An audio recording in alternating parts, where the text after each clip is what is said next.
Love ng ama niya. Kaya sasabihin ni Bea pag nandito ang daddy mo, hindi mo ako pinapansin. Sabi ni Bea. Ikaw, spoiled ka sa daddy mo, ha?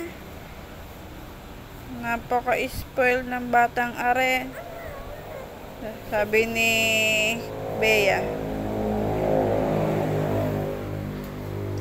Hello. Oh, gusto pa may pagganyan pa Ginaganyan din nila ata yun na kanina. Nagulat ako kalong-kalong na nanay mo.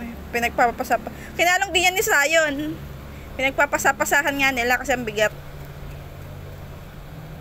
Baho na laway mo? Ha? Baho na laway mo. Mabaho? Baho na. Baho. Hindi yan. Sa mga kumahalik yan. Mabango yan. Hi.